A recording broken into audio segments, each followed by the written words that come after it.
അപ്പൊ അത്രമേൽ കഷ്ടപ്പെട്ടിട്ടുണ്ടോ ലൈഫിൽ അഡ്വക്കേറ്റ് മിനി? യെസ്, ആ ചോദ്യം വളരെ പ്രസക്തമാണ്. എൻ്റെ അമ്മ ഒരു കർഷക തൊഴിലാളിയാണ്. എൻ്റെ അച്ഛനും അമ്മയും ഡിവോഴ്സ് ആയിരുന്നു. ഞാൻ വളരെ കഷ്ടപ്പെട്ട് പഠിച്ചാണ് ഇവിടെ എത്തിയത്. എന്നെ സംബന്ധിച്ച് പാവപ്പെട്ട മനുഷ്യർക്കും നീതി നിഷേധിക്കുന്നവർക്കും നീതി നേടിക്കൊടുക്കാനാണ് ഞാൻ വക്കീലായത്. അല്ലാതെ പണം ഉണ്ടാക്കാനോ വലിയ വക്കീലാവാനോ കുറേ കാശുണ്ടാക്കാനോ അല്ല. പണം എന്ന് പറഞ്ഞാൽ ഒരു രൂപ നമ്മൾ പോകുമ്പോൾ കൊണ്ടുപോയില്ല.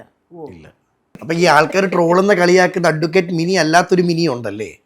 അവർക്ക് എന്നെക്കുറിച്ച് ഒന്നും അറിയില്ല. ഈ പുതിയ തലമുറയ്ക്ക് എന്നെ ഒട്ടും അറിയില്ല. ഒരു 10 വർഷം മുന്നേ വരെയുള്ള ഞാൻ എത്ര കേസ് ചെയ്തിട്ടുണ്ടെന്ന് അറിയാമോ നിങ്ങൾക്ക്? ഇല്ല, പറഞ്ഞു.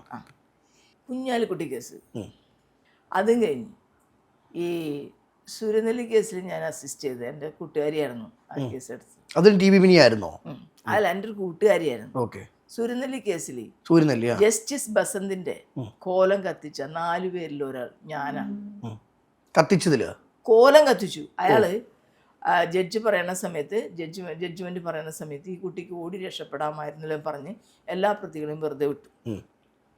എന്നിട്ട് ഈ കേസ് സുപ്രീം കോടതി പോയി. ആ സുപ്രീം കോടതി തിരിച്ചു വന്നിട്ട് ജസ്റ്റിസ് KT ശങ്കറിന്റെ ബെഞ്ചിലാണ് വിധി പറയണേ. ആ വിധിയിൽ ജസ്റ്റിസ് ശങ്കരൻ പറഞ്ഞത് എല്ലാ പ്രതികളെയും ശിക്ഷിച്ചു എന്ന് മാത്രമല്ല, ഒരു സ്റ്റേറ്റ്മെന്റ്, ഹിസ്റ്റോറിക്കൽ ആയിട്ടുള്ള സ്റ്റേറ്റ്മെന്റ്, ഒരു സ്ത്രീ ഒരിക്കൽ അനുവാദമില്ലാതെ സെക്ഷൽ ഹരാസ്മെന്റിന് വിധേയമായ മരണം വരെ അവരെ അത് ഫോണ്ട് ചെയ്യുന്നു. മനസ്സിലായ? സ്ത്രീകൾക്ക് പോലും പറയാൻ കഴിയാത്ത അത്ര ഗംഭീരമായിട്ടുള്ള സ്റ്റേറ്റ്മെന്റ് അതിൽ പറഞ്ഞു.